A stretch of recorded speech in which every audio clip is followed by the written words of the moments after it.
이까종이 쪼가리가 밥 먹여주냐? 계집애가 무슨 공부야, 공부는! 활활 타오르는 아궁이 불길 속으로 저는 딸의 문제집을 던져버리고 말았습니다.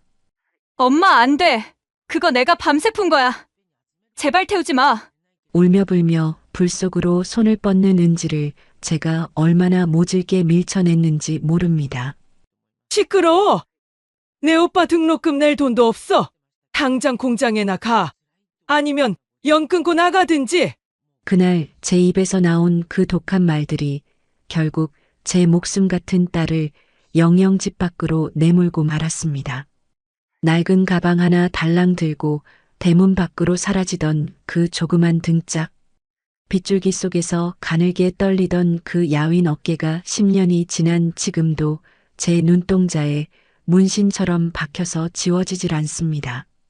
매일 밤 그 뒷모습이 꿈에 나와 제 목을 조릅니다. 이바구 시작 전에 구독과 좋아요 부탁드리며 끝까지 함께 해주세요. 할머니, 장사하다 말고 또 넋을 놓고 계세요? 손님 기다리잖아요. 옆 자판 곰장어 댁이 소리치는 바람에 퍼뜩 정신이 듭니다. 아, 그래요. 또 꿈이었습니다. 지독한 악몽이죠. 하지만 눈을 떠도 지옥은 매한가지입니다. 여기는 시끌벅적한 생선시장, 온 사방이 비린내로 진동하는 제 삶의 터전이자 제가 스스로를 가둔 감옥입니다. 제 손을 한번 보세요. 퉁퉁 붓고 갈라진 이 흉한 손, 생선 내장과 핏물에 절어서 손톱 밑이 까맣게 죽어버린 이 투박한 손, 10년 전 딸의 책을 아궁이에 쳐넣었던 바로 그 저주받은 손입니다. 저는 이 손이 부끄러워 한겨울 혹한에도 고무장갑을 끼지 않습니다. 얼음장 같은 생선을 맨손으로 만지고 날카로운 지느러미에 찔려 피가 나도 약 한 번 바르지 않습니다. 이렇게 손이 트고 갈라져서 피가 철철 나야 제 속이 조금이나마 편해지거든요. 이렇게라도 제 몸을 괴롭혀야 죄를 씻는 것 같아서요. 찬바람에 손가락 마디마디가 바늘로 찌르는 듯 쑤셔올 때마다 저는 입술을 깨물며 생각합니다. 은지 마음은 이것보다 1000배, 10,000배는 더 아팠겠지. 말심이 너는 더 아파야 한다. 너는 편안할 자격이 없다. 하고요. 자, 보세요. 싱싱한 고등어가 왔습니다. 떨이에요, 떨이. 2마리에 5,000원만 주고 가져가세요. 목청을 높여 소리를 지릅니다. 목소리가 쇠가 긁히는 것처럼 갈라지고 쉰 소리가 나지만 멈출 수 없습니다. 제 목소리가 시장의 소음에 묻히지 않도록 더 크게, 더 악착같이 소리칩니다. 제 허리춤에 찬 전대, 그 속에 꼬깃꼬깃 접힌 지폐들이 제 유일한 목숨줄입니다. 시장 사람들은 저보고 지독한 짠순이라고 수군댑니다. 점심때가 되면 다들 식당에서 뜨끈한 국밥이라도 시켜 먹는데 저는 구석에 쭈그리고 앉아 집에서 싸온 찬밥에 물 말아 먹으니까요. 반찬이라곤 쉰 김치 한 조각이면 족합니다.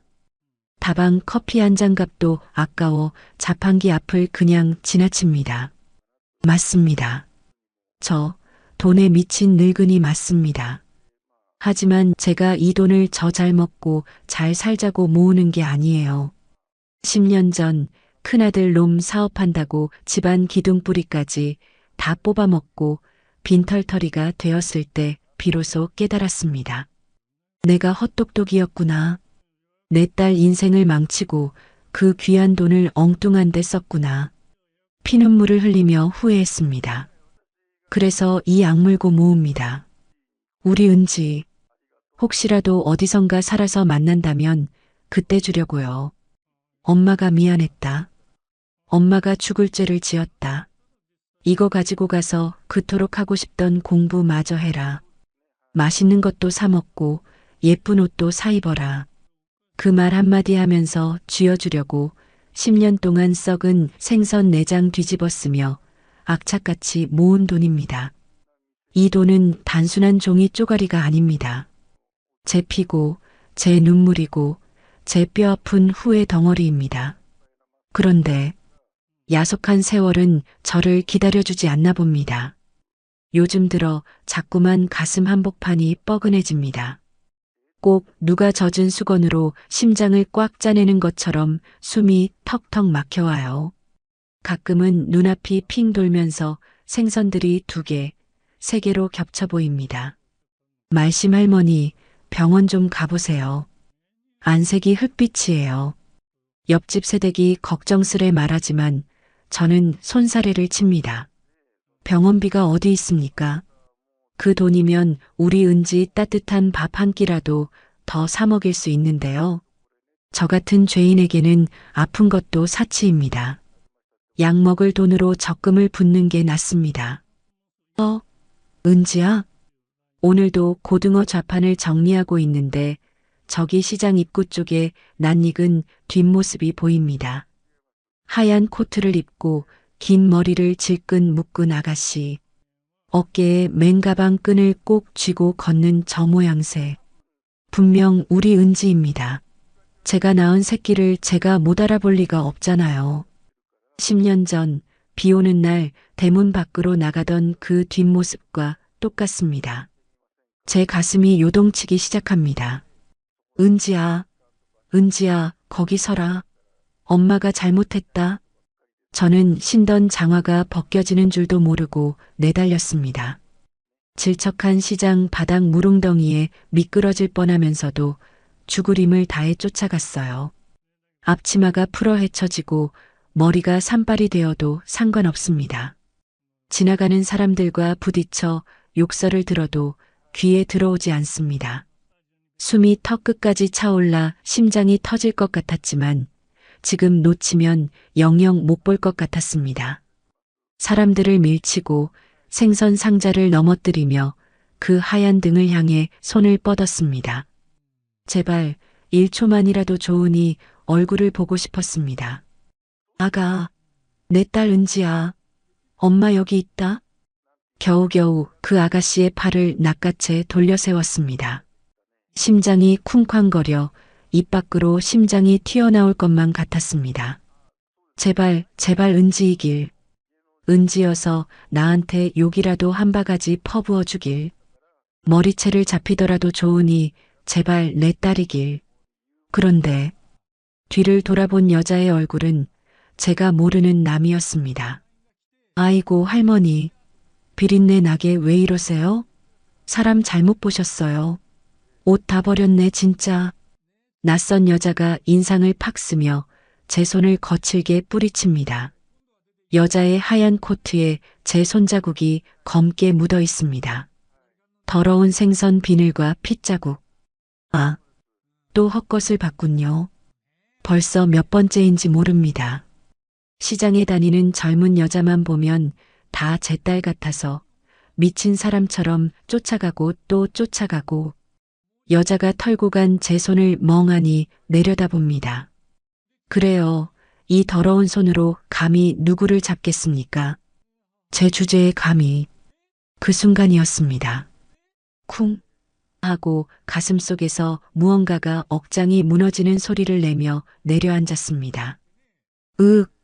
세상이 빙글빙글 돕니다. 하늘이 노래지고 시끌벅적한 시장 풍경이 물속에 잠긴 것처럼 흐릿해집니다. 단순히 체한 게 아닙니다.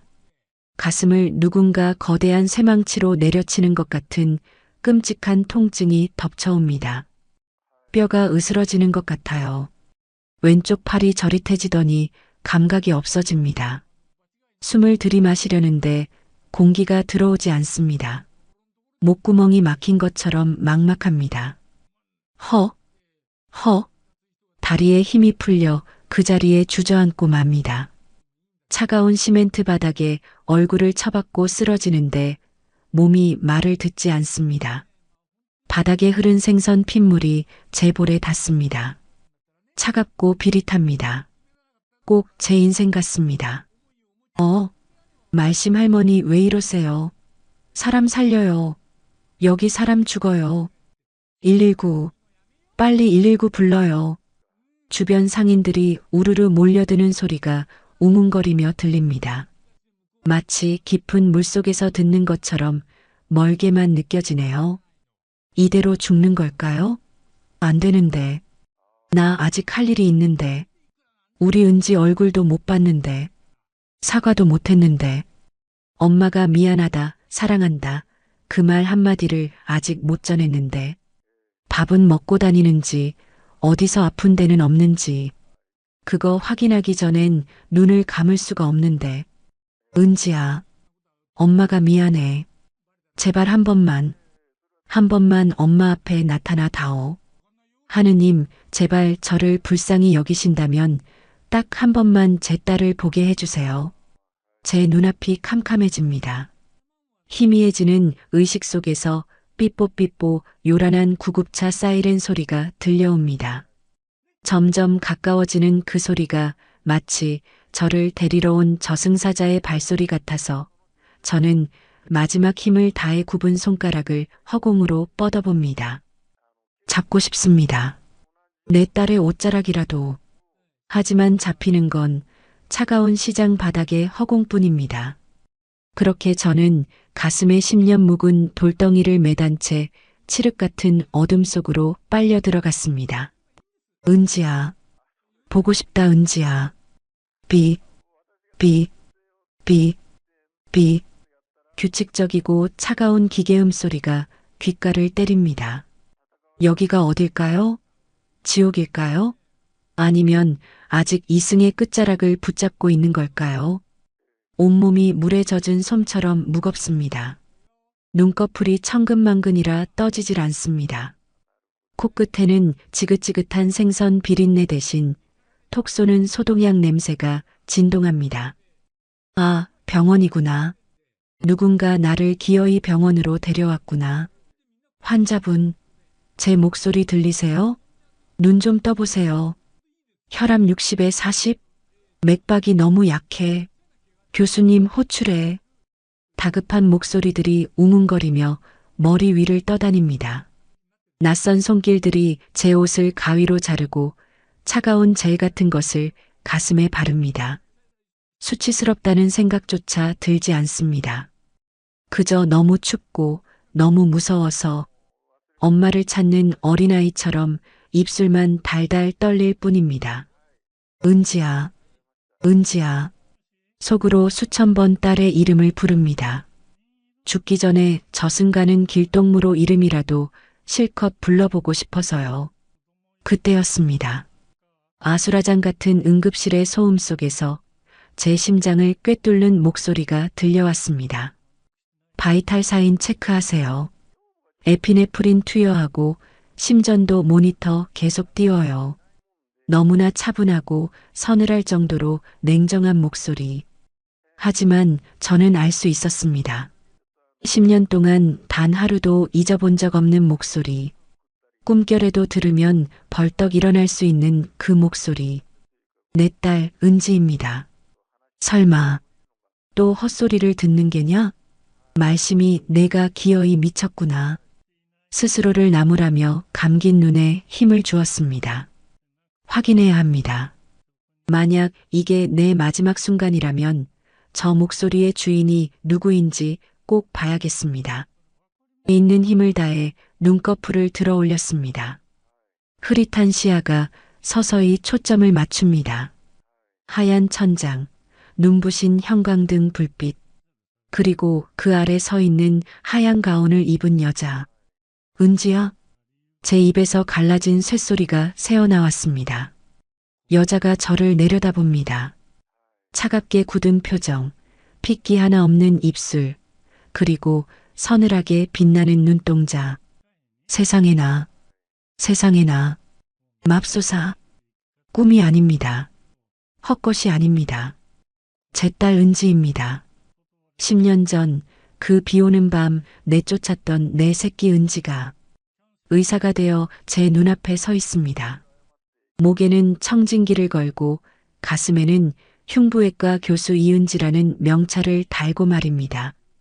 심장이 다시 멎을 것처럼 쿵쾅거립니다. 반가움에 눈물이 왈칵 솟구치려 합니다. 내 딸이 살았구나. 내 딸이 의사가 되었구나. 썩은 생선이나 만지는 이 못난 애미 밑에서 저렇게 고고하고 빛나는 사람이 되었구나. 당장이라도 벌떡 일어나 내 새끼 하고 끌어안고 싶었습니다. 그 하얀 가운에 내 더러운 얼굴을 비비며 엉엉 울고 싶었습니다. 하지만 저는 그럴 수 없었습니다. 저를 내려다보는 은지의 눈빛이 너무나 낯설었기 때문입니다. 그 눈에는 반가움도 슬픔도 놀라움도 없었습니다. 마치 생판 모르는 남을 보듯, 아니 고장난 기계 부품을 들여다보듯 건조하고 차가운 눈빛뿐이었습니다. 환자분, 정신이 드십니까? 은지가 입을 열었습니다. 엄마가 아니라 환자분이라고 불렀습니다. 그 한마디가 비수가 되어 제 가슴에 꽂혔습니다. 저는 떨리는 손을 들어 허공을 저었습니다. 딸의 옷자락이라도 잡고 싶어서, 이게 꿈이 아니라는 걸 확인하고 싶어서요. 은지야, 너 은지 맞지? 내 딸 은지. 제 손끝이 은지의 하얀 가운에 닿으려는 순간 은지가 한 발짝 뒤로 물러섰습니다. 마치 더러운 것이 닿기라도 할까봐 피하는 것처럼요. 제 손은 허공에서 힘없이 툭 떨어졌습니다. 환자분, 지금 안정이 필요합니다. 함부로 움직이지 마세요. 은지는 옆에 있던 간호사에게 눈길도 주지 않고 지시를 내립니다. 진정제 투여해. 그리고 보호자 확인해서 연락하고. 독거노인 같으니까 복지과에도 연결해. 독거노인, 보호자 확인. 그 말이 제 귀를 때립니다. 은지야, 내가 내 보호자 아니냐? 내가 내 엄마 아니냐? 하지만 은지는 서류 차트만 넘기며 저를 철저히 투명 인간 취급합니다. 얼굴 근육 하나 움직이지 않고 눈썹 하나 까딱하지 않습니다. 10년 만에 죽어가는 엄마를 만났는데 어떻게 저럴 수가 있을까요? 그때 깨달았습니다. 아, 저 아이는 나를 모르는 척하는 것이구나. 아니, 저 아이에게 나는 이미 죽은 사람이구나. 10년 전 그날, 책을 불태우고 모진 말로 내쫓았던 그날. 딸의 마음속에서 김말심이라는 어미는 이미 죽어 없어진 것입니다. 그러니 지금 눈앞에 있는 늙고 병든 노인네는 그저 귀찮고 냄새나는 환자일 뿐인 겁니다. 가슴이 찢어지는 것 같습니다. 차라리 왜 이제 나타났어? 엄마 때문에 내가 얼마나 고생했는지 알아? 하고 소리라도 질러줬으면 좋겠습니다. 멱살을 잡고 흔들며 욕이라도 해줬으면 좋겠습니다. 그러면 미안하다, 잘못했다 빌기라도 할 텐데. 저 차가운 무관심이, 저 서늘한 침묵이 욕설보다 더 아프게 제 뼈를 깎아내립니다. 선생님, 아니 교수님. 저 환자가 자꾸 교수님을 쳐다보는데요. 옆에 있던 젊은 의사가 눈치를 보며 묻습니다. 은지는 차트를 탁 덮으며 짧게 대답합니다. 선망 증세야. 쇼크 오면 흔히 있는 일이니까 신경 쓰지 마. 선망. 헛것을 보고 헛소리를 하는 증상. 딸은 저를 미친 노인네 취급하며 돌아섭니다. 또각또각 구두 굽소리를 내며 멀어지는 딸의 뒷모습. 하얀 가운 자락이 펄럭이는 그 모습이 10년 전 빗속으로 사라지던 그 뒷모습과 겹쳐 보입니다. 그때는 제가 내쫓았지만 지금은 제가 버림받았습니다. 인과응보. 그래요. 이게 다 제가 지은 죄의 대가입니다. 그래. 은지야. 내가 맞다. 나 같은 게 무슨 엄마라고. 너는 의사 선생님이고 나는 시장 바닥 생선 장수인데 내가 내 앞길을 막으면 안 되지. 내가 너를 아는 척하면 내 그 깨끗한 가운에 생선 비린내라도 뵐까봐. 그래서 그러는 거지. 눈물이 주르륵 흘러 귀를 타고 베개를 적십니다. 소독약 냄새가 섞인 쓴 눈물입니다. 몸은 움직일 수 없지만 정신은 그 어느 때보다 또렷하게 고통을 느낍니다. 응급실의 차가운 공기보다 더 시린 딸의 냉대가 제 온몸을 얼어붙게 만듭니다. 간호사가 제 팔에 주사바늘을 꽂습니다. 따끔한 통증과 함께 약 기운이 퍼져나갑니다. 정신이 다시 몽롱해집니다. 차라리 이대로 영영 잠들었으면 좋겠습니다. 딸이 나를 모른 척하는 이 비참한 현실을 다시 마주하느니 차라리 꿈속에서라도 10년 전 그날로 돌아가 딸의 손을 잡아주고 싶습니다. 책 태워서 미안하다. 나가라고 해서 미안하다. 엄마가 잘못했다. 입속말로 중얼거리지만 소리는 나오지 않습니다. 멀리서 은지가 다른 환자를 보며 걱정 마세요.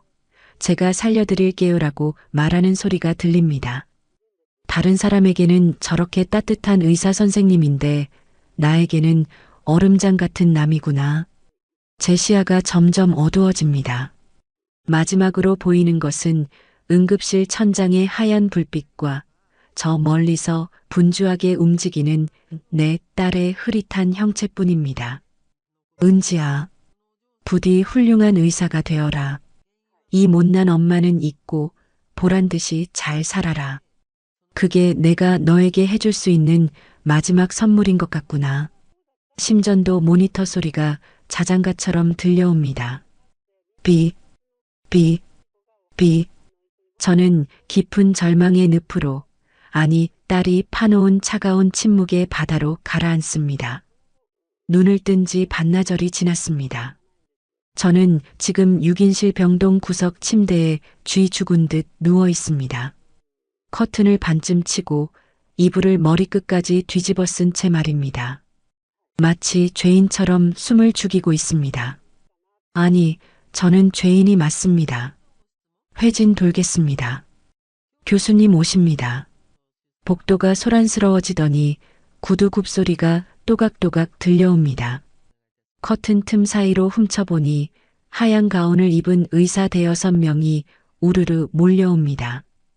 그리고 그 맨 앞에 대장처럼 당당하게 걷는 사람, 제 딸 은지입니다.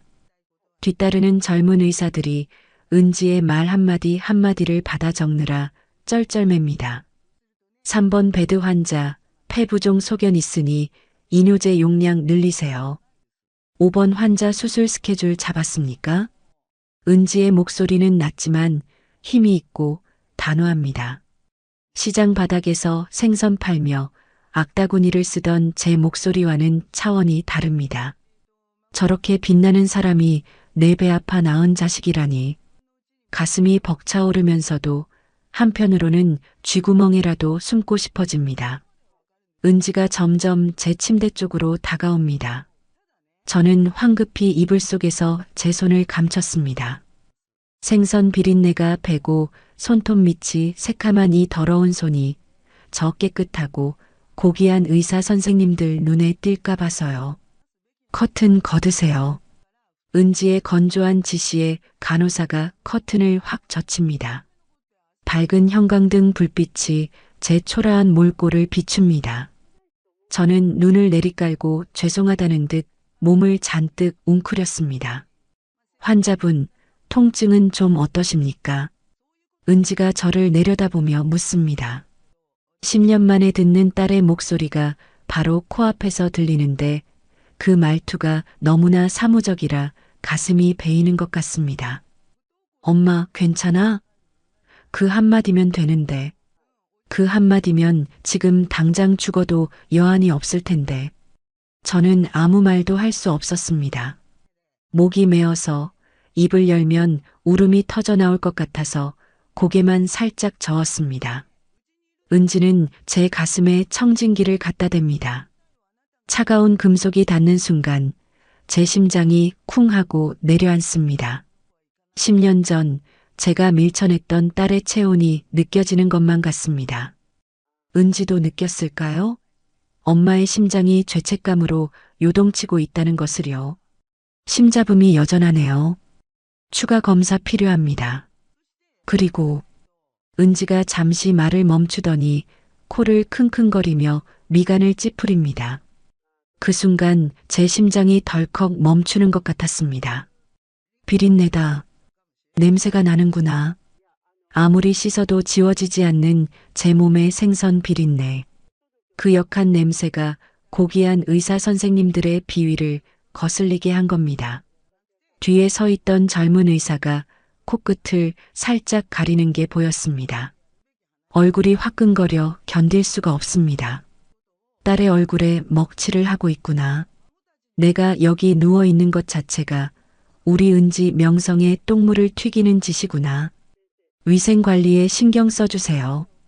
감염 위험 있습니다.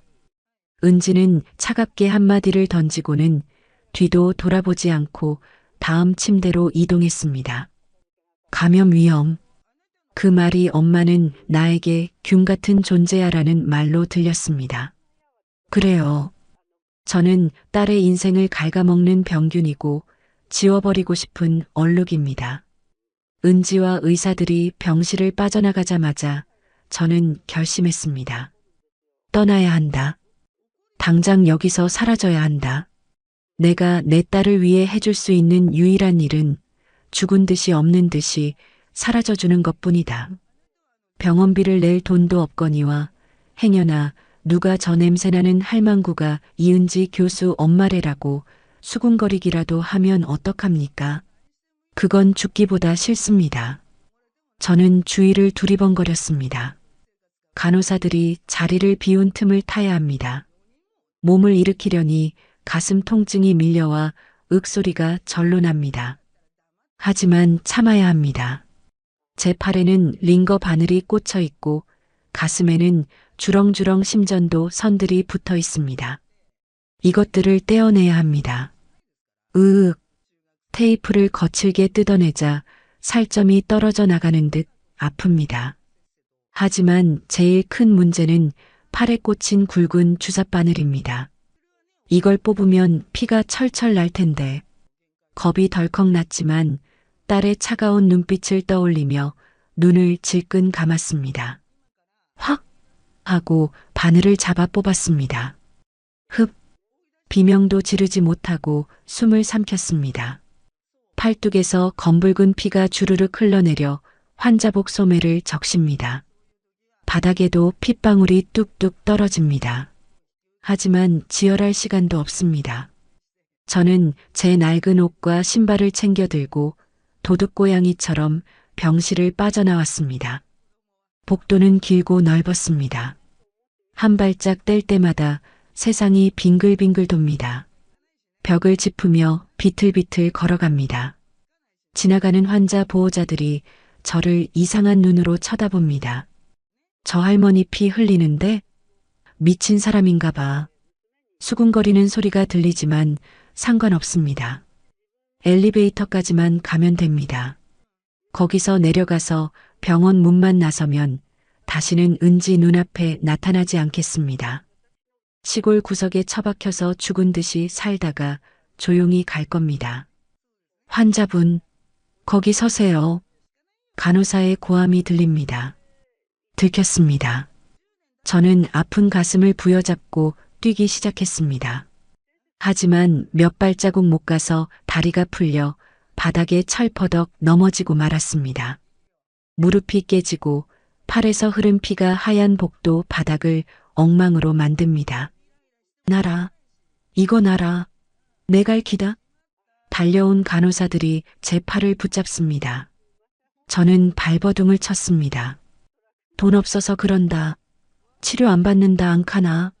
나라, 제발 조용히 보내주세요. 우리 딸이 보기 전에 제발. 도대체 뭐 하는 짓입니까? 그때 복도를 쩌렁쩌렁 울리는 서슬 퍼런 고함이 터졌습니다. 모든 움직임이 멈췄습니다. 저를 붙잡고 있던 간호사들도 흠칫 놀라 손을 뗍니다. 천천히 고개를 들어보니 저만치 앞에 은지가 서 있습니다. 방금 전까지 차갑기만 하던 얼굴이 지금은 불그락푸르락 분노로 일그러져 있습니다. 은지가 성큼성큼 다가옵니다. 그 기세가 얼마나 무서운지 저는 숨도 쉴 수 없었습니다. 지금 제정신이에요? 심장혈관이 90% 막힌 환자가 수액줄을 뽑고 뛰어요? 죽고 싶어서 환장했습니까? 은지가 제 피투성이 팔을 거칠게 낚아챘습니다. 악의 힘이 얼마나 센지 팔이 부러질 것 같습니다. 하지만 저는 아프다고 소리도 낼 수 없었습니다. 딸의 눈에 고인 것이 단순한 화가 아니라 물기 어린 분노라는 것을 보았기 때문입니다. 저는 딸의 눈을 피하며 짐짓 모르는 사람인 척 고개를 돌렸습니다. 여기서 은지야라고 부르면 안 됩니다. 사람들이 보고 있습니다. 의사 양반. 이거 노의소. 내는 돈도 없고 살 만큼 살았으니 집에 갈랍니다. 내 몸 내가 알아서 할 테니 신경 끄이소. 일부러 더 천박하게, 더 무식하게 말했습니다. 제발 나를 포기하라고. 나 같은 건 신경 끄고 내 갈 길 가라고. 제 말에 은지의 손이 부들부들 떨립니다. 돈이요? 지금 돈 때문에 목숨을 버리겠다고요? 은지의 목소리가 가늘게 떨립니다. 기가 막히다는 듯, 아니 억장이 무너진다는 듯. 10년 전 돈 때문에 딸을 버렸던 엄마가 이제는 돈 때문에 자기 목숨을 버리겠다고 하니 얼마나 혐오스러울까요? 그래요. 나는 돈밖에 모르는 노인네라. 병원비 낼 돈 아까워서 못 있겠으니 나라. 저는 딸의 손을 뿌리치려고 안간힘을 썼습니다. 피가 튀어 은지의 하얀 가운에도 붉은 점이 묻었습니다. 아, 안 되는데. 더럽히면 안 되는데. 그 순간 은지가 제 어깨를 양손으로 꽉 움켜쥐었습니다. 그리고는 저를 벽으로 밀어붙이며 낮지만 처절한 목소리로 으르렁거렸습니다. 누구 맘대로 가요. 누구 맘대로 죽어. 내가 허락 안 해. 절대 못 가. 은지의 눈에서 기어이 눈물 한 방울이 툭 떨어집니다. 하지만 표정은 여전히 도끼를 품은 채입니다. 주변 사람들이 숨을 죽이고 우리 모녀를 쳐다봅니다. 이 환자 당장 휠체어 태워서 병실로 옮겨요. 그리고 손발 묶어서라도 못 나가게 해요. 침대 난간에 억제돼 채우란 말입니다. 은지가 간호사들에게 소리칩니다. 그것은 의사의 지시가 아니라 딸의 절규였습니다. 제발 가지 말라고, 내 눈앞에서 또 사라지지 말라고 울부짖는 어린아이의 투정 같았습니다. 강제로 휠체어에 태워지는 제 눈에 돌아서서 눈물을 훔치는 은지의 뒷모습이 들어옵니다. 어깨가 들썩입니다. 울고 있구나. 내 딸이 울고 있구나. 도망치는 것조차 허락되지 않는 이 질긴 인연. 저는 힘없이 휠체어에 몸을 맡겼습니다. 팔에서 흐르는 피보다 딸의 눈물이 더 뜨겁게 제 가슴을 데웁니다. 그래, 잡혀주마. 내가 원한다면 이 감옥에 갇혀주마. 내가 욕을 하고 화를 내도 좋으니 내 눈에 띌 수만 있다면 염치불구하고 조금만 더 곁에 있어보마. 멀어지는 딸의 하얀 등을 보며 저는 속으로 피눈물을 삼켰습니다. 저는 지금 침대에 묶여 있습니다. 양손목이 하얀 끈으로 침대 난간에 결박되어 꼼짝도 할 수 없습니다. 억제되라고 하더군요. 제가 또 링거줄을 뽑고 도망칠까봐 은지가 내린 특별 지시랍니다. 짐승처럼 묶여있는 꼴이라니. 지나가는 사람들이 힐끔거리며 혀를 찹니다. 저 할머니 치매인가 봐. 아까 복도에서 난동 부리더니 결국 묶였네. 수군거리는 소리가 바늘처럼 귀를 찌르지만 저는 아무 대꾸도 하지 않고 벽만 바라봅니다. 창피함보다는 아까 복도에서 악을 쓰며 울던 은지의 얼굴이 자꾸만 아른거려 가슴이 미어집니다. 제 팔뚝에는 붕대가 감겨 있습니다. 아까 제가 억지로 바늘을 뽑아 생긴 상처입니다. 은지가 직접 소독하고 감아주었습니다. 말 한마디 없이 입술을 꽉 깨문 채 떨리는 손으로 약을 바르던 그 모습. 저는 그때 숨소리조차 낼 수 없었습니다. 딸의 손끝에서 전해지는 미세한 떨림이 엄마, 제발 좀, 제발, 이라고 말하는 것 같아서요. 저녁이 되자 병실이 소란스러워집니다. 간호사들이 분주하게 왔다 갔다 하고 옆 침대 보호자들이 쑥덕거립니다. 야, 들었어? 그 독한 이은지 교수 말이야. 이번에 징계받을 수도 있대. 왜? 수술 잘하기로 소문난 사람이잖아. 아, 글쎄, 가족 수술은 본인이 못하게 되어 있는데 자기가 기어이 집도하겠다고 고집을 피운다네. 병원장이랑 한바탕 난리가 났대. 심장이 덜컥 내려앉습니다. 징계라니요? 가족 수술이라니요? 그게 무슨 소립니까? 제가 가족인 걸 병원 사람들이 다 알게 되었단 말입니까? 그리고 은지가 제 수술을 직접 하겠다고요? 안 됩니다. 절대 안 됩니다. 저 같은 늙은이 살리자고 그 귀한 의사 면허에 흠집이라도 나면 어떡합니까? 저는 몸을 비틀어 묶인 손을 풀려고 안간힘을 썼습니다. 손목이 쓸려 빨갛게 부어오르고 쓰라렸지만 멈출 수 없었습니다. 은지를 말려야 합니다. 병원장 바짓가랑이라도 잡고 빌어야 합니다. 내 딸은 잘못 없소. 이 늙은이가 주책이라 그렇더라고 해명해야 합니다. 그때 병실 문이 열리고 낯익은 얼굴들이 들어옵니다. 아까 회진 때 은지 뒤를 따르던 젊은 의사들입니다. 그들은 제가 자는 줄 아는지 침대 발치에서 차트를 보며 낮은 목소리로 이야기를 나눕니다. 야, 김 선생. 솔직히 이 환자 수술 누가 맡고 싶겠냐?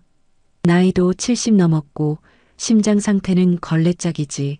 게다가 폐도 안 좋아서 마치 깨어날 확률도 반반인데. 맞아. 괜히 수술하다가 사망이라도 하면 사망률 통계만 올라가잖아. 흉부외과 과장님도 그래서 피하는 눈치던데. 그러니까 이 교수가 저렇게 나서는 거지. 남한테 맡기면 대충 하다가 죽게 놔둘 것 같으니까. 자기 엄마니까 눈에 불을 켜는 거야. 제 귀를 의심했습니다. 다른 의사들은 저를 가망 없는 환자, 죽어도 상관없는 통계 수치로 보고 있었던 겁니다. 걸레짝 같은 심장, 대충 하다가 죽게 놔둘 것 같다. 그 끔찍한 말들이 비수가 되어 제 가슴을 후벼 팠습니다. 아, 내 몸뚱이가 그렇게 망가졌구나. 남들이 보기엔 그냥 폐기 처분해도 될 고물차 같은 거구나. 그런데 내 딸 은지는 남들이 다 포기하려는 저를 살리겠다고 혼자서 그 모든 화살을 맞으며 싸우고 있는 겁니다. 자기 엄마니까 그 말이 왜 이렇게 아프고 서러운지요. 10년 동안 연락 한 번 안 한 매정한 딸인 줄 알았는데 사실은 누구보다 엄마를 살리고 싶어 하는 효녀였던 겁니다. 내가 뭐라고 나 같은 죄인 살리겠다고 제 앞길까지 막아가며 젊은 의사들이 나가고 병실에는 다시 정막이 찾아왔습니다. 밤 12시가 넘은 시간 창밖에는 비가 추적추적 내립니다. 10년 전 은지를 내쫓던 그날 밤처럼 비가 옵니다. 저는 이불을 머리까지 뒤집어 쓰고 소리 죽여 울었습니다. 끄끄 새어나오는 울음소리를 삼키느라 목이 타들어갔습니다. 은지야, 이 미련한 거사. 그냥 놔두지. 엄마 죽게 내버려두지. 왜 내가 고생을 해. 드르륵.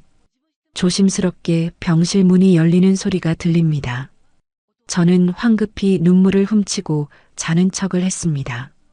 발소리를 죽이며 누군가 제 침대 곁으로 다가옵니다. 익숙한 소독약 냄새, 그리고 은은한 비누 향기. 은지입니다. 은지는 의자도 끌지 않고 침대 옆에 쪼그리고 앉습니다. 한참 동안 제 숨소리를 확인하는 듯 가만히 있더니 조심스럽게, 아주 조심스럽게 억제대에 묶인 제 손을 풉니다. 손목에 빨갛게 난 자국을 어루만지는 손길이 떨리고 있습니다. 차갑고 거칠 줄 알았던 딸의 손은 놀랍도록 따뜻했습니다. 엄마, 작게 속삭이는 목소리. 10년 만에 처음 들어보는 엄마 소리입니다. 그 한마디에 억장이 무너져 내립니다. 아까 응급실에서는 그렇게 냉정하게 환자분하더니 아무도 없는 밤에 몰래 와서 엄마를 부르는 내 새끼. 엄마, 많이 아프지? 미안해. 내가 이렇게 묶어놔서 미안해. 제 손등 위로 뜨거운 물방울이 뚝뚝 떨어집니다. 은지가 제 손에 얼굴을 묻고 웁니다. 어깨를 들썩이며 소리 내지 않으려고 입을 틀어막고 웁니다. 그 울음소리가 빗소리에 섞여 제 가슴을 적십니다. 나 엄마 미워서 이러는 거 아니야. 엄마 못 가게 하려고 어떻게든 살려서 나 의사 된 거 자랑하려고 그랬어. 엄마한테 나 이렇게 성공했다고, 나 이제 무시하지 말라고 보여주고 싶어서 10년을 버텼어. 그런데 엄마가 이렇게 아프면 어떡해. 나 아직 효도 한 번 못했는데. 딸의 고백이 제 심장을 난도질합니다. 복수하고 싶어서가 아니었습니다. 보란 듯이 성공해서 엄마 코를 납작하게 해주고 싶었던 게 아니었습니다. 그저 엄마한테 인정받고 싶어서, 장하다 내 딸 소리 한 번 듣고 싶어서 그 모진 세월을 견딘 겁니다. 그런데 저는 그것도 모르고 제 죄책감에만 빠져서 도망치려고만 했습니다. 다른 의사들은 엄마 포기하래. 수술해도 가망 없다고 그냥 편하게 보내드리래. 웃기지 마. 내가 누구 딸인데. 나 엄마 딸이야. 엄마가 생선 팔아서 나 키운 것처럼 나도 내 손으로 엄마 심장 다시 뛰게 할 거야. 병원에서 쫓겨나는 한이 있어도 내가 해. 신이 데려가려고 해도 내가 멱살 잡고 끌고 올 거야. 도끼 서린 다짐, 그러나 그 속에 담긴 절절한 사랑. 은지는 제 손을 양손으로 꼭 감싸 쥐고 이마에 갖다 댑니다. 기도하듯이요. 저는 실눈을 뜨고 딸의 정수리를 내려다보았습니다. 흰 머리카락 하나 없이 새까만 머리, 고단함에 지친 좁은 어깨. 당장이라도 일어나 저 어깨를 안아주고 싶습니다. 그래, 내가 이겼다. 엄마가 졌다. 내 마음대로 해라. 말해주고 싶습니다. 하지만 지금 제가 깨어나면 은지가 민망해할까봐 저는 입술을 피가 나도록 깨물며 참았습니다. 대신 제 손가락 끝을 아주 살짝, 정말 미세하게 움직여 딸의 손바닥을 긁어주었습니다. 알았다, 내 새끼. 엄마 여기 있다. 하는 신호였습니다. 은지가 흠칫 놀라 고개를 듭니다. 저는 여전히 눈을 감고 자는 척을 합니다. 은지는 한참을 제 얼굴을 들여다보더니 젖은 목소리로 속삭입니다. 그래도 다행이다. 살아있어줘서, 내 옆에 있어줘서. 은지는 제 이불을 목 끝까지 덮어주고 다시 억제대를 느슨하게 묶었습니다. 차마 풀지는 못하고 헐겁게 메어놓은 그 매듭에서 딸의 망설임과 사랑이 느껴집니다. 병실 문이 닫히고 은지가 나간 뒤에야 저는 참았던 통곡을 터뜨렸습니다. 베개에 얼굴을 파묻고 꺼이꺼이 울었습니다. 은지야, 불쌍한 내 새끼. 이 못난 애미가 뭐라고. 이제 마음을 정했습니다. 도망치지 않겠습니다. 죽어도 여기서 죽고 살아도 여기서 살겠습니다. 제 목숨은 이제 제 것이 아닙니다. 제 딸 은지가 피땀 흘려 지켜내려는 은지의 것입니다. 내일 아침이 밝으면 저는 딸에게 제 심장을 온전히 맡길 것입니다. 칼을 대든 도려내든 내 손에 맡기마. 내가 살리면 살고 죽이면 죽으마. 그게 내가 너에게 해줄 수 있는 마지막 속죄다. 날이 밝았습니다. 창밖에는 어제 내리던 비가 그치고 폭풍 전야처럼 무거운 구름만 잔뜩 끼어 있습니다. 오늘이 결판의 날입니다. 제 심장을 열어 썩은 부분을 도려내는 날. 그리고 제 딸 은지가 의사로서의 명운을 거는 날입니다. 새벽부터 간호사들이 분주하게 제 몸을 닦고 수술복으로 갈아입혔습니다. 머리카락도 감겨주고 모자를 씌워줍니다. 마치 제물로 바쳐지는 양이 된 기분입니다. 할머니, 겁나세요? 괜찮아요. 이은지 교수님이 워낙 실력이 좋으시잖아요. 간호사가 위로하듯 말하지만 제 귀에는 들어오지 않습니다. 제 걱정은 오직 하나, 은지입니다. 혹시라도 내가 수술받다가 잘못되면, 그래서 은지가 평생 죄책감을 안고 살게 되면 어쩌나. 그게 제일 무섭습니다. 이동 침대 들어옵니다. 비켜주세요. 드디어 올 것이 왔습니다. 건장한 남자 직원 2명이 이동식 침대를 끌고 옵니다. 저는 그 위에 짐짝처럼 옮겨졌습니다. 천장이 휙휙 지나갑니다. 형광등 불빛이 눈이 시리도록 밝습니다. 복도를 지나 엘리베이터를 타고 더 깊고 은밀한 곳으로 들어갑니다. 공기가 점점 차가워집니다.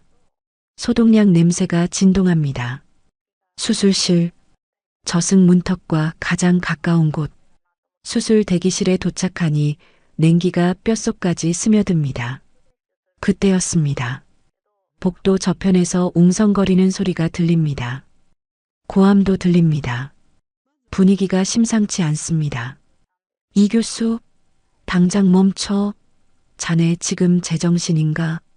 중후하지만 날카로운 목소리. 병원장입니다. 어제 옆 침대 보호자들이 말하던 그 높으신 양반인가 봅니다. 이동 침대가 멈춰 섰습니다. 커튼 너머로 그림자들이 어른거립니다. 원장님, 비켜주십시오. 환자 상태가 급합니다. 지금 안 열면 죽습니다. 은지의 목소리입니다. 차분하지만 칼날처럼 예리하게 곤두서 있습니다. 가족수술 금지 규정 몰라? 윤리위원회 소집될 거야. 자네 의사 면허 박탈될 수도 있어. 다른 교수한테 넘겨. 김 과장이 집도하게 해. 김 과장님은 이 수술 자신 없다고 하셨습니다. 그리고 이 환자 케이스, 제가 제일 잘 압니다. 제가 아니면 안 됩니다. 오만하지 마. 자네가 신이야? 감정에 치우쳐서 메스 잡다가 실수라도 하면 그땐 어쩔 건가? 병원 문 닫게 할 셈이야? 병원장의 호통에 주변이 쥐 죽은 듯 조용해집니다. 저 때문에, 못난 저 때문에 은지가 저런 모욕을 당하고 있습니다. 가슴이 미어터집니다. 당장이라도 벌떡 일어나 수술 안 받겠습니다.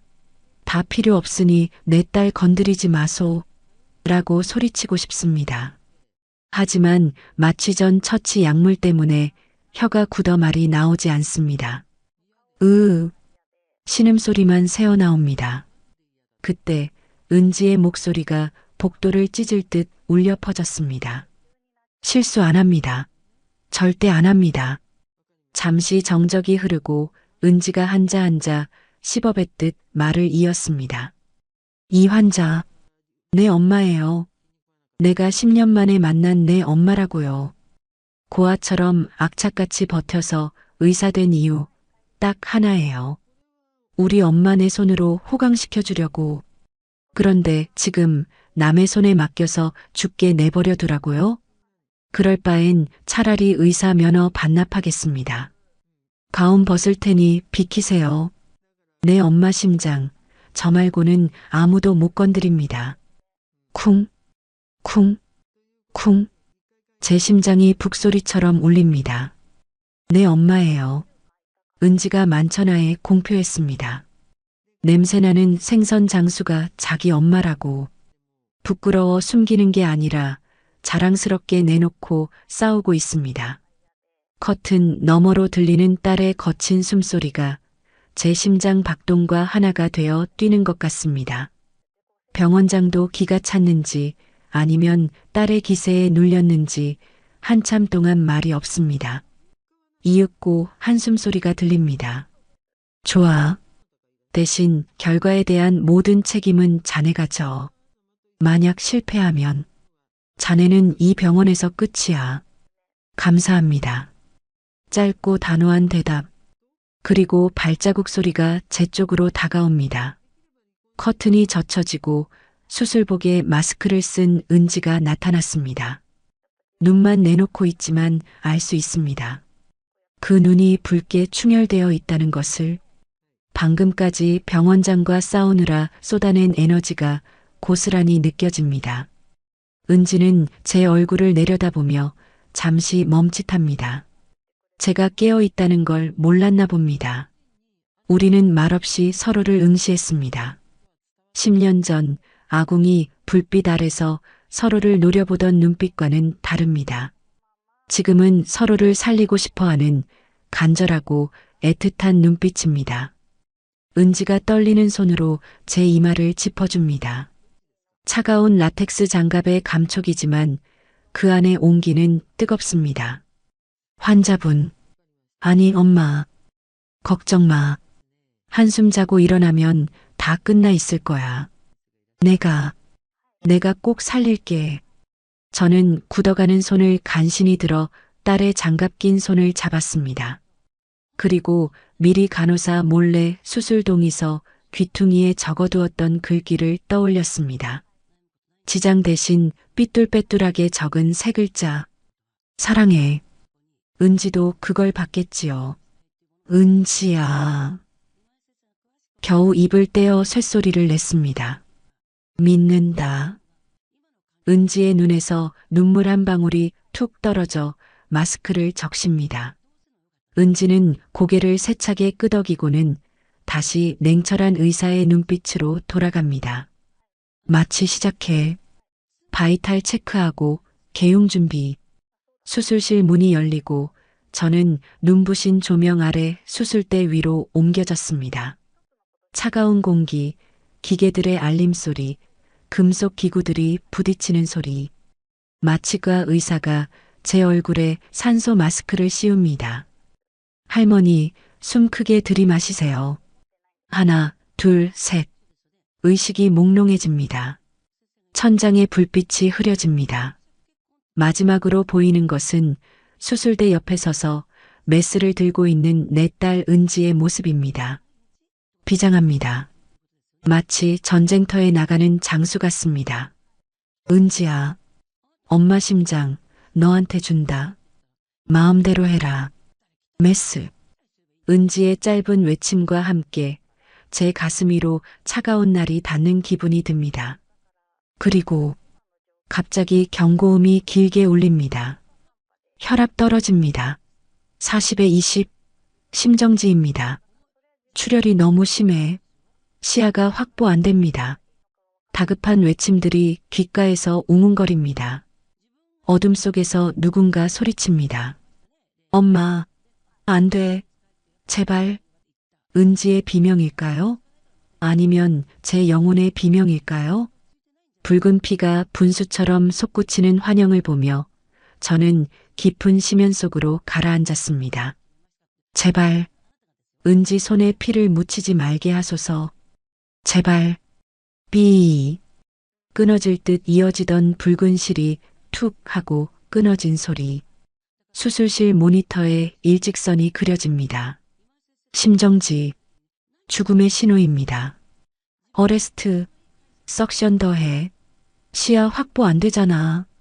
혈압 제로입니다. 교수님, 환자 잃습니다.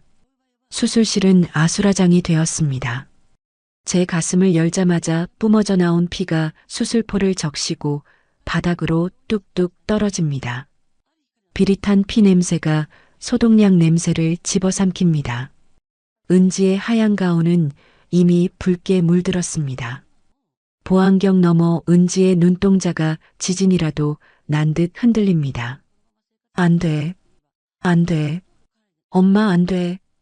은지는 메스를 집어던지고 열린 제 가슴 위로 손을 넣어 직접 심장을 마사지하기 시작합니다.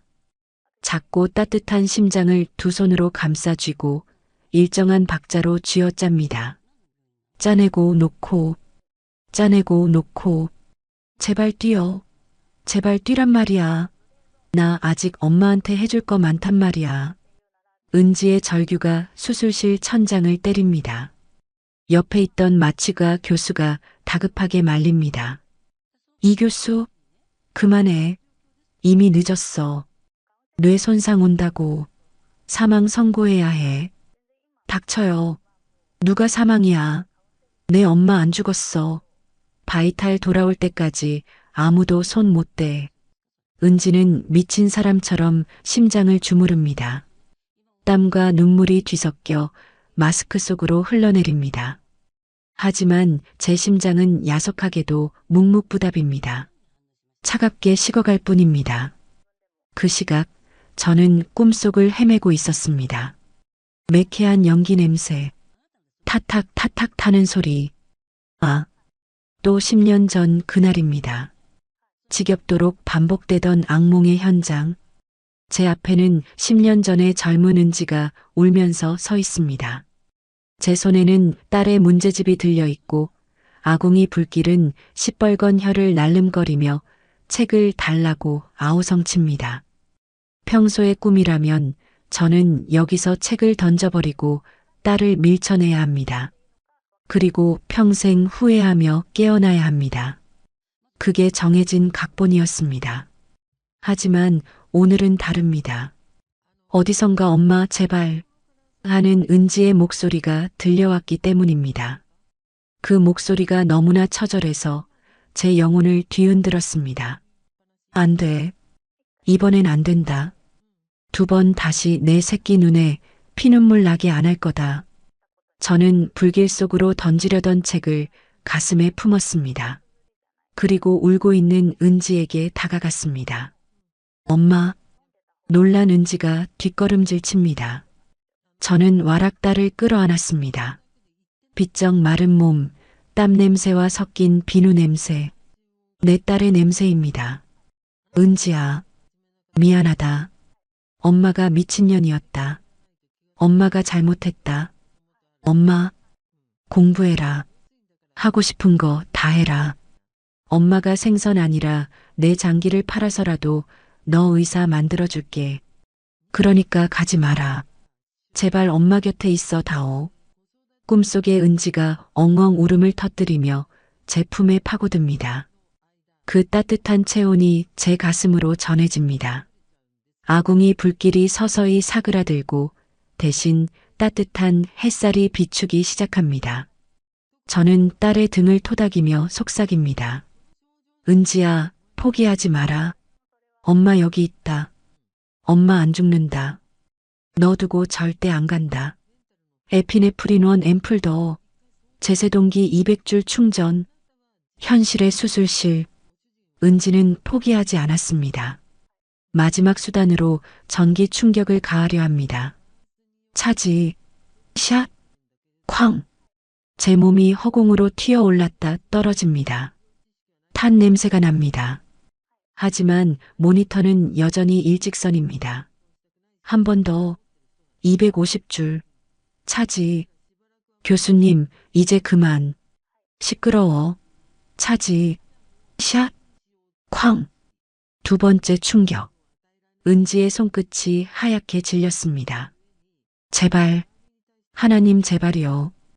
제가 다 잘못했어요. 제가 벌 받을게요. 우리 엄마만 살려주세요. 의사 안 해도 좋아요. 그냥 엄마랑 밥 한 끼만 먹게 해주세요. 은지는 바닥에 주저앉을 듯 비틀거리면서도 다시 패드를 잡습니다. 3번째 충격. 이것마저 안 되면 정말 끝입니다. 은지는 이를 악물고 눈을 질끈 감았습니다. 그때 은지의 귓가에 엄마의 목소리가 환청처럼 스쳤습니다. 은지야, 포기하지 마라. 엄마 여기 있다. 엄마. 은지는 마지막 힘을 짜내어 버튼을 눌렀습니다. 샷. 쾅. 제 몸이 다시 한번 튀어 올랐다가 툭 떨어졌습니다. 모두가 숨을 죽이고 모니터를 바라보았습니다. 1초, 2초, 3초. 영혼 같은 정적이 흘렀습니다. 그리고 비, 비, 비, 비. 규칙적인 박동 소리. 멈췄던 그래프가 다시 위아래로 춤을 추기 시작했습니다. 죽음의 계곡에서 돌아온 생명의 신호였습니다. 리듬 돌아왔습니다. 혈압 90에 60, 맥박 잡힙니다. 마취가 교수가 환호성을 질렀습니다. 간호사들은 살았다 하며 서로 얼싸안았습니다. 오직 은지만이 그 자리에 굳은 듯 서 있었습니다. 메스를 쥔 손이 덜덜 떨렸습니다. 다리에 힘이 풀려 그 자리에 스르르 주저앉고 말았습니다. 수술복 바닥에 흥건한 핏물 위에 무릎을 꿇은 채 은지는 모니터를 멍하니 올려다보았습니다. 살았다. 살았어. 은지는 두 손으로 얼굴을 감싸쥐고 오열했습니다. 엄마, 고마워. 돌아와줘서 고마워. 그것은 의사의 눈물이 아니라 10년 전 엄마를 잃어버렸던 어린 소녀의 눈물이었습니다. 수술실의 차가운 공기가 딸의 뜨거운 눈물로 데워지고 있었습니다. 다시 정신을 차린 은지가 비틀거리며 일어났습니다. 눈물 범벅이 된 얼굴로 다시 수술대 앞에 섰습니다. 지혈해. 수술 시작한다. 이번엔 절대 안 놓쳐. 은지의 눈빛이 다시 매섭게 빛났습니다. 이제는 슬픔이 아니라 확신에 찬 눈빛입니다. 빠르고 정확한 손놀림으로 터진 혈관을 꿰매고 손상된 조직을 다듬습니다. 마치 엄마의 찢어진 마음을 한 땀 한 땀 기워주듯이 피 묻은 장갑이 춤을 추듯 움직일 때마다 제 생명은 조금씩 더 단단하게 붙들어 메어졌습니다. 4시간에 걸친 대수술. 봉합 끝났습니다. 수고하셨습니다. 은지가 마지막 매듭을 짓고 가위를 내려놓았습니다. 수술실 안에 모두가 박수를 쳤습니다. 기적을 만들어낸 집념에 대한 경이였습니다. 은지는 땀에 젖은 수술 모자를 벗고 깊게 잠든 제 얼굴을 들여다보았습니다. 창백하지만 편안해 보이는 얼굴. 은지는 제 이마에 묻은 피를 조심스럽게 닦아주며 속삭였습니다. 수고했어, 엄마. 이제 푹 자. 일어나면 내가 맛있는 밥 해줄게. 은지는 비틀거리며 수술실 문을 나섰습니다. 문 밖에서 기다리던 병원장이 놀란 눈으로 쳐다봅니다. 은지는 피투성이가 된 가운을 입은 채 병원장을 향해 씩 웃어 보였습니다. 살렸습니다. 제 엄마. 그 한마디를 남기고 은지는 복도 의자에 쓰러지듯 앉아 긴장이 풀린 채 깊은 숨을 토해냈습니다. 창밖 구름 사이로 한 줄기 햇살이 비쳐 들어와 피 묻은 은지의 손을 따뜻하게 감싸주었습니다. 마치 꿈속에서 제가 잡아주었던 그 손길처럼요. 물. 목구멍이 타들어가는 것 같습니다. 사막 한가운데 버려진 것처럼 입안이 바짝 말라 혀가 입천장에 달라붙습니다. 눈을 뜨려고 애를 써보지만 눈꺼풀이 천겹의 솜니불처럼 무겁습니다. 여기가 어딜까요? 꿈속에서 은지와 화해했던 그 꽃밭일까요? 아니면 다시 그 지긋지긋한 생선시장 바닥일까요? 몸을 움직여 보려는데 가슴 한복판에 묵직한 돌덩이를 올려놓은 듯한 압박감이 느껴집니다. 숨을 쉴 때마다 뻐근한 통증이 밀려옵니다. 아, 아프다. 그런데 이상하게도 그 통증이 반갑습니다. 아프다는 건 살아있다는 증거니까요. 저승에는 고통이 없을 테니 저는 아직 이승에 붙어 있는 게 분명합니다. 신음소리를 내며 간신히 눈을 떴습니다. 흐릿한 시야 사이로 하얀 천장이 보입니다. 눈이 시리도록 밝은 형광등 불빛, 규칙적으로 들리는 기계음 소리, 삐, 삐, 삐. 이 소리는 이제 저에게 자장가처럼 편안하게 들립니다. 제 심장이 뛰고 있다는 소리니까요. 고개를 아주 천천히 옆으로 돌렸습니다. 그리고 보았습니다. 침대 바로 옆 불편한 보조의자에 몸을 구겨넣고 쪽잠이 든 사람. 제 딸 은지입니다. 가슴이 뭉클해집니다. 은지의 모습이 말이 아닙니다. 늘 단정하게 빗어 넘겼던 머리카락은 헝클어져서 이마를 덮었고 그 깨끗하던 하얀 의사 가운에는 아직도 붉은 핏자국이 희미하게 남아 있습니다. 제 피겠지요. 얼굴은 반쪽이 되었습니다. 눈 밑에는 검은 그늘이 짙게 내려앉았고 입술은 바짝 말라 갈라져 있습니다. 저 아이가 나를 살리겠다고 얼마나 고생을 했을까. 저 조그만 몸으로 죽음의 사자와 밤새 싸웠을 생각을 하니 마취가 덜 깬 몽롱한 정신에도 눈물이 핑 돕니다. 저는 손을 뻗어 딸의 머리카락을 넘겨주고 싶었습니다. 하지만 손가락 하나 까딱할 힘이 없습니다. 그저 눈으로 쓰다듬을 뿐입니다. 은지야, 고생했다. 이 못난 애미 살리느라 내가 고생이 많았다. 그때 제 숨소리가 조금 거칠어졌는지 은지가 번개같이 눈을 떴습니다. 화들짝 놀라며 의자에서 튀어오르는 모습이 마치 새끼를 지키는 어미 사자 같습니다. 엄마, 엄마, 정신이 들어? 은지가 제 얼굴 위로 바짝 다가옵니다. 충혈된 눈, 금방이라도 울음을 터뜨릴 것 같은 그 붉은 눈동자에 제 얼굴이 비칩니다. 은지는 습관적으로 모니터를 확인하고 제 목에 손을 대어 맥박을 짚습니다. 의사의 본능입니다.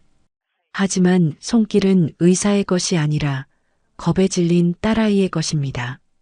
손이 바들바들 떨리고 있습니다. 나 알아보겠어? 여기 어딘지 알겠어? 손가락 한번 움직여봐. 응? 다급하게 묻는 은지에게 대답해주고 싶은데 산소 마스크 때문에 말이 나오지 않습니다. 저는 있는 힘을 다해 눈을 깜빡였습니다.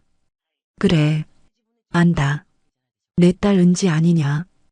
은지의 표정이 순식간에 무너져 내립니다. 긴장이 풀린 듯 다리에 힘이 풀려 침대 난간을 붙잡고 주저앉습니다. 아, 다행이다. 진짜 다행이다. 하나님 감사합니다. 은지는 떨리는 손으로 제 산소 마스크를 잠시 벗기고 거지에 물을 적셔 제 입술을 죽여줍니다. 시원한 물기운이 스며들자 비로소 살 것 같습니다. 이제야 목소리를 낼 수 있을 것 같습니다.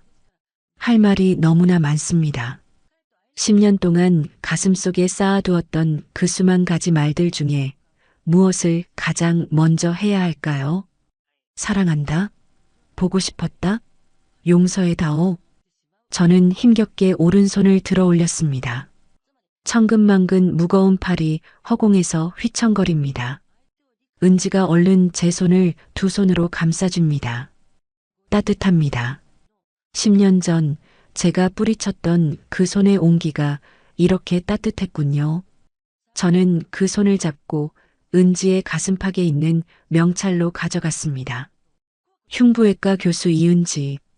피 묻은 가운 위에 달린 그 빛나는 이름표를 굳은 살 박인 제 엄지손가락으로 문질렀습니다.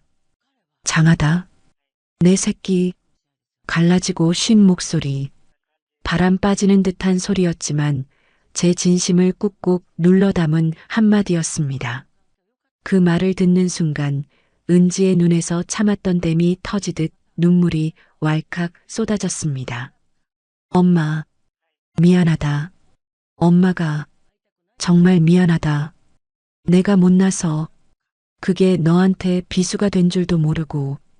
제 눈에서도 뜨거운 눈물이 주르륵 흘러내려 귓바퀴로 들어갑니다. 은지는 고개를 세차게 저으며 제 가슴에 얼굴을 파묻습니다. 아니야. 그런 말 하지 마. 내가 미안해. 내가 늦게 와서 미안해. 엄마가 이렇게 아픈 줄도 모르고 나 혼자 잘 먹고 잘 살아서 미안해. 나쁜 딸이라서 미안해. 은지는 어린아이처럼 엉엉 웁니다. 의사 체면도 교수 체면도 다 벗어던지고 제 품에서 통곡을 합니다. 수술실에서는 그토록 냉철하고 강인했던 의사 선생님이 엄마 앞에서는 10년 전 그날 빗속에 서 있던 여린 소녀로 돌아갔습니다. 저는 링거 바늘이 꽂힌 손으로 딸의 등을 토닥였습니다. 괜찮다. 다 괜찮다. 내가 살았고, 우리가 다시 만났으니 그걸로 되었다. 지난 10년의 세월이 그 모진 후회와 원망이 이 눈물 속에 녹아내립니다. 은지야, 나 이제 안 죽어도 되냐? 제 뚱딴지 같은 질문에 은지가 울다가 피식 웃음을 터뜨립니다. 눈물 콧물 범벅이 된 얼굴을 들고 저를 쏘아봅니다. 누가 죽는데? 내가 살렸어. 내 실력 봤지? 내가 엄마 심장 새 것처럼 고쳐놨어. 이제 100살까지 살아야 해. 아니, 120살까지 살아. 내가 매일매일 맛있는 거 사주고 좋은 옷 사주고 여행도 보내줄 거야. 나 돈 잘 벌어, 엄마. 그래. 우리 딸 의사 선생님이지. 돈 잘 벌지. 그러니까 시장 나가서 생선 대가리 치는 거 이제 절대 하지 마. 그 돈 10원도 안 쓸 거야. 나는 엄마가 번 돈 필요 없어. 그냥 엄마가 내 옆에만 있으면 돼. 은지의 투정 섞인 다짐에 가슴이 먹먹해집니다. 그래, 이제 그 지긋지긋한 생선 비린내도 안녕이다. 내가 원한다면 내가 하라는 대로 다 하마. 내가 사주는 밥 먹고, 내가 사주는 옷 입고, 내가 웃으면 나도 웃으며 그렇게 삶아. 은지는 침대 밑에서 부스럭거리며 무언가를 꺼냅니다. 하얀 상자입니다. 상자를 여니 푹신해 보이는 분홍색 털신이 들어 있습니다. 이거 엄마 신발이야. 시장에서 장화만 신고 다니느라 발 다 망가졌잖아. 퇴원하면 이거 신고 집에 가자. 우리 집으로. 우리 집. 그 말이 얼마나 달콤하게 들리는지요. 지난 10년 동안 저는 집이 없었습니다. 몸 누일 방 한 칸은 있었지만 마음 둘 곳이 없었으니 노숙자나 다름없었지요. 그런데 이제 돌아갈 집이 생겼습니다. 내 딸이 있는 곳, 그곳이 제 집입니다. 예쁘다. 참 곱다. 나한테는 과분하다. 과분하긴 뭐가 과분해. 엄마는 여왕님처럼 대접받아야 해. 내가 그렇게 모실 거야. 은지는 제 발에 털신을 대어봅니다. 아직 발이 부어서 맞지 않겠지만 그 마음이 너무나 고와서 발이 따뜻해지는 것 같습니다. 창밖으로 붉은 노을이 지고 있습니다. 병실 안이 온통 황금빛으로 물듭니다. 그 따뜻한 빛이 우리 모녀를 감싸 안습니다. 비가 그치고 폭풍우가 지나간 자리에 평화가 찾아왔습니다. 저는 은지의 손을 꽉 잡았습니다. 이 손 다시는 놓지 않을 겁니다. 죽음이 우리를 갈라놓을 때까지, 아니 죽어서도 꼭 잡고 있을 겁니다. 은지야. 응, 엄마. 배고프다. 제 말에 은지가 환하게 웃습니다. 10년 만에 처음 보는 티 없이 맑은 웃음입니다. 알았어. 미움 나올 시간이야. 내가 먹여줄게. 살았습니다. 죽은 줄로만 알았던 딸을 만났고 죽어가던 제 심장이 다시 뜁니다. 이보다 더한 기적이 어디 있을까요? 신이시여 감사합니다. 남은 생은 덤이라 생각하고 오직 감사하며 살겠습니다. 제 딸 은지를 위해서라도 끈질기게 행복하게 살겠습니다. 부드러운 엔진 소리와 함께 검은색 고급 승용차가 미끄러지듯 멈춰섭니다. 창밖으로 보이는 풍경은 익숙하면서도 낯섭니다. 시끌벅적한 소음, 비릿한 냄새, 질척한 바닥. 네, 제가 평생 동안 썩은 생선 내장을 뒤집어쓰며 살았던 그 시장통입니다. 하지만 오늘 저는 이곳에 일하러 온 게 아닙니다. 엄마, 내릴까? 조심해서 밟아. 운전석에서 내린 은지가 쏜살같이 달려와 조수석 문을 열어줍니다. 저는 은지가 선물해준 분홍색 털신을 신고 땅을 디뎠습니다. 늘 고무장화만 신던 발이 푹신한 구름 위를 걷는 것 같습니다. 옷도 달라졌습니다. 은지가 백화점에 데려가 사입힌 고운 베이지색 코트에 목에는 실크 스카프까지 둘렀습니다. 거울 속에 비친 제 모습이 낯설어 자꾸만 매무새를 고치게 됩니다. 엄마, 너무 예쁘다. 우리 엄마 배우 같아. 은지는 제 팔짱을 꼭 끼며 웃습니다. 오늘은 병원 가운 대신 단정하고 세련된 정장을 입었습니다. 하지만 가슴에는 일부러 흉부외과 교수 이은지라고 적힌 병원 신분증을 목에 걸고 왔습니다. 엄마 기 좀 살려주겠다는 딸의 귀여운 작전이지요. 시장 입구에 들어서자마자 사람들의 시선이 꽂힙니다. 처음에는 못 알아봅니다. 쪼그려 앉아 생선만 다듬던 꾀재재한 말심 할머니가 저렇게 귀부인처럼 변했으니 당연하지요. 어머, 저기 저 멋쟁이 할머니 누구야? 설마 말심 할머니 아니야? 가장 먼저 저를 알아본 건 옆자리에서 수년 동안 티격태격했던 곰장어 댁입니다. 곰장어 댁이 껍질을 벗기던 손을 멈추고 입을 딱 벌립니다. 아이고, 이게 누구요? 말심 형님 아니요? 죽은 줄 알았는데 살아서 왔네. 아니, 얼굴이 왜 이렇게 좋아졌어? 훤하네, 훤해. 그 소리에 주변 상인들이 우르르 몰려듭니다.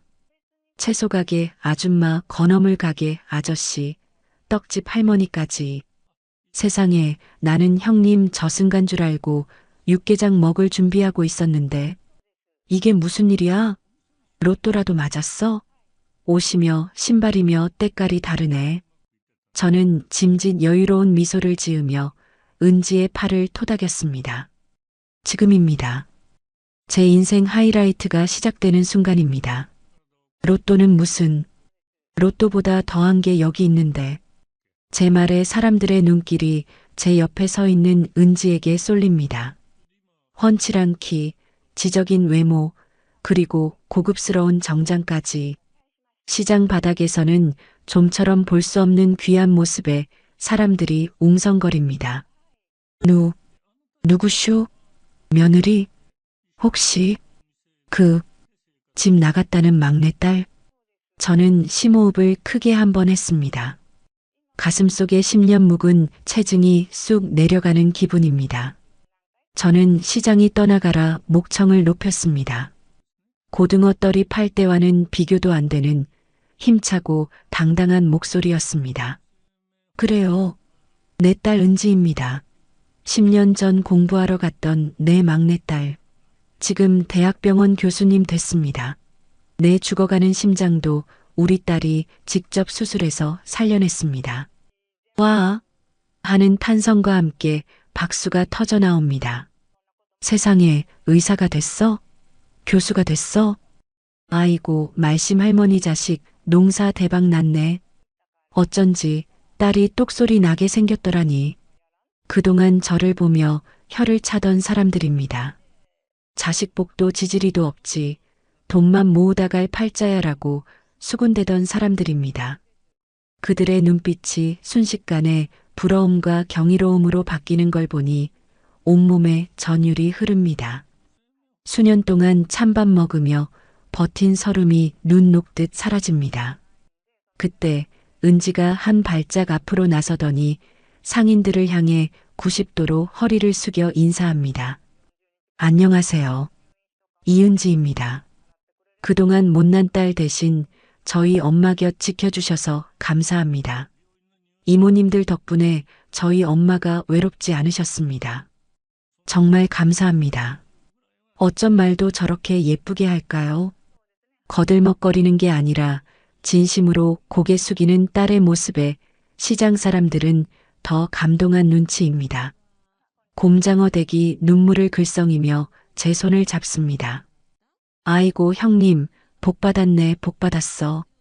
딸이 저렇게 잘 컸으니 이제 죽어도 여한이 없겠어. 무슨 소리야? 우리 딸이 나 120살까지 살게 해준다는데. 나 이제부터 시작이야. 저는 곰장어 댁에게 호탕하게 웃어 보였습니다. 그리고 허리춤을 더듬었습니다. 아, 맞다. 전대를 안 찼지. 저는 은지가 사준 고급 핸드백에서 지갑을 꺼냈습니다. 빳빳한 5만원권 지폐가 두둑합니다. 여기 있는 사람들, 오늘 점심 내가 다 쏩니다. 떡 돌릴 테니까 실컷들 드쇼. 그리고 곰장어댁, 제일 싱싱한 장어 5만원어치만 싸줘. 우리 딸 몸보신 좀 시키게. 아니 형님, 돈 아깝다고 커피도 안 마시던 양반이 웬일이래? 아끼긴 뭘 아껴. 내 딸이 돈 잘 버는데 이제 나도 펑펑 쓰고 살 거야. 좌판에 쭈그리고 앉아 100원, 200원 깎아달라고 신랑이 하던 제가 이제는 허리를 꼿꼿이 펴고 지갑을 엽니다. 은지가 웃으며 제 팔짱을 더 꽉 낍니다. 그래 엄마, 다 사. 내가 사줄게. 여기서부터 저기까지 다 사자. 상인들이 환호성을 지르며 박수를 칩니다. 시장 골목이 축제 분위기가 되었습니다. 저는 그 한복판에서 주인공이 되었습니다. 생선 냄새가 아니라 사람 냄새와 행복 냄새가 진동합니다. 볼일을 마치고 시장을 빠져나오는 길, 해질녘 노을이 시장 입구를 붉게 물들이고 있습니다. 우리는 차를 타지 않고 잠시 걷기로 했습니다. 은지의 따뜻한 손이 제 손을 감싸쥐고 있습니다. 엄마, 기분 좋아? 좋다마다. 내 평생 오늘같이 좋은 날이 또 있겠나? 밥 안 먹어도 배가 부르다. 저는 딸의 옆 얼굴을 올려다보았습니다. 10년 전 모진말로 상처 입히고 내쫓았던 그 얼굴이 이제는 저를 세상에서 가장 귀한 사람으로 만들어주고 있습니다. 미안함은 이제 접어두기로 했습니다. 미안해할 시간에 한 번이라도 더 웃어주고 한 번이라도 더 사랑한다 말해주는 게 갚는 길임을 알았으니까요. 은지야, 응? 다음 주에 너 병원 가면 엄마가 도시락 싸들고 가도 되냐? 도시락? 그래. 내 솜씨 알잖아. 동료 의사 선생님들하고 나눠 먹게. 우리 딸 잘 봐달라고 뇌물 좀 써야지. 은지가 까르르 웃음을 터뜨립니다. 아니, 엄마 솜씨면 뇌물이 아니라 포상이지. 다들 난리 날걸? 꼭 와. 가운 입은 모습 또 보여줄게. 우리는 마주보고 웃었습니다. 10년 전 끊어졌던 인연의 끈이 수술실에서의 봉합처럼 단단하게 그리고 아름답게 다시 이어졌습니다. 저 멀리 바다가 보입니다. 짠내 나는 바닷바람이 불어옵니다. 예전에는 이 바람이 춥고 서럽게만 느껴졌는데 오늘은 시원하기만 합니다. 저는 은지의 손을 잡고 힘차게 발걸음을 옮깁니다. 고단했던 제 과거는 저 시장통에 묻어두고 이제는 딸과 함께 꽃길만 걸어갈 겁니다. 여러분, 너무 늦었다고 생각하지 마세요. 자식 이기는 부모 없다지만 결국 자식을 다시 일으키는 것도 부모입니다. 혹시 저처럼 가슴에 묻어둔 후회가 있다면 오늘 당장 전화하세요. 미안하다, 사랑한다. 밥은 먹었냐? 그 한마디면 충분합니다. 저처럼 10년을 돌아오지 마시고 지금 당장 행복해지세요. 제 심장이 뛰는 한 저는 매일매일 사랑한다고 말할 겁니다. 은지야, 집에 가자. 엄마가 따뜻한 밥 지어줄게. 오늘의 이바구는 여기까지입니다. 끝까지 함께 해주셔서 감사드리며 구독과 좋아요 눌러주시면 놀라운 인생 사연들을 누구보다 먼저 무료로 만나보실 수 있습니다.